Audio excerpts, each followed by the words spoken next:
Hello and good day. So, financial growth. Today I'm going to talk about the general lifestyle or the lifeline of somebody's financial growth and path as they tend to go from young to retired, or at least the general safe setup that a successful person generally can achieve financial freedom and financial status.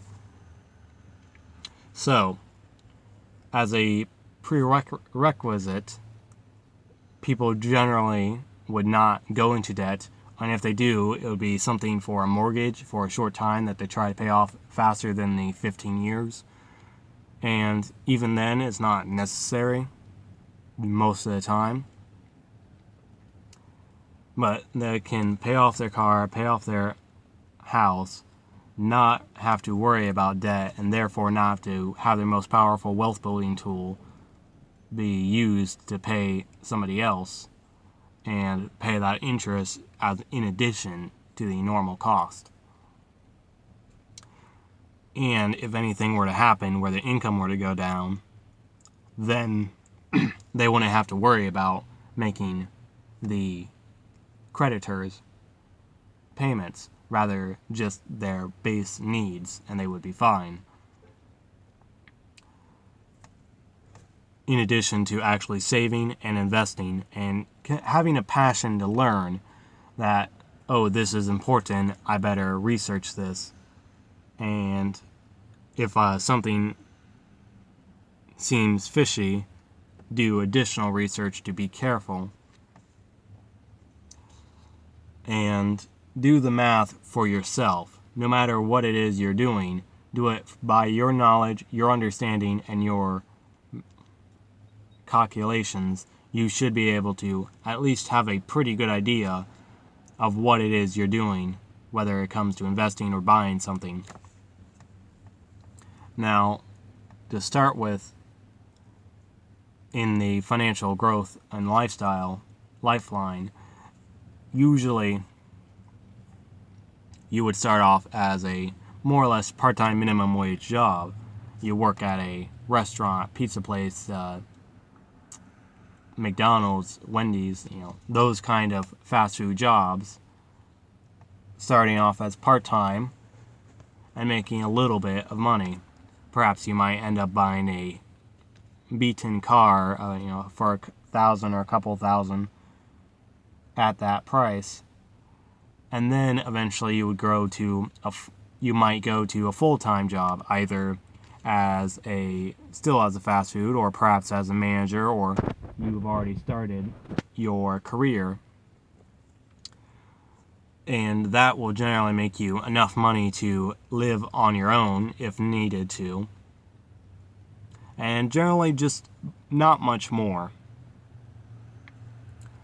Then you would build that up to another position that might, instead of making you $30K, would start making you $50K.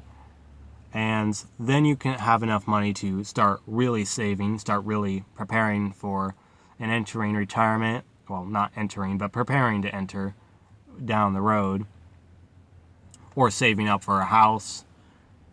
It gives you enough to wiggle room to both enjoy yourself and to have plenty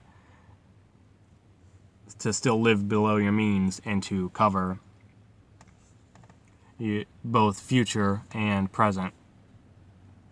And then eventually you might turn that one way or another, whether you develop a side business or side income or continue improving your career.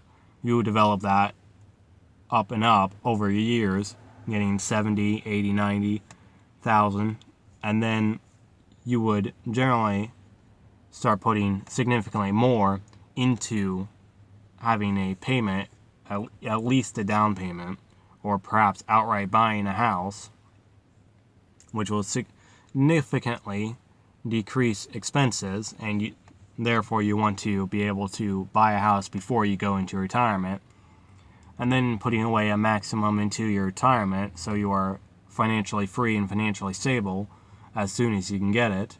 And maybe you'll put in aside, if you have children, you might go ahead and to put in a college fund or college investment into some safe mutual funds for a tax reduced system. You also, before right around the 50,000, you might have a family and you might start looking into life insurance. Therefore, should something happen to you, those people dependent on you, your children, your wife, would be able to invest that money into something that made them your income should something happen to you. Now, for something like that, it's best to get term life insurance, probably for about 20-year periods, and therefore you can get right about 10 to 11 times your income and whatever they get.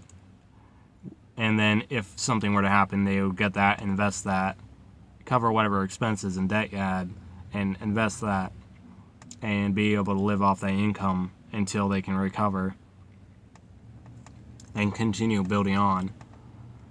However, there are a few other methods besides term life insurance, but those have their own issues.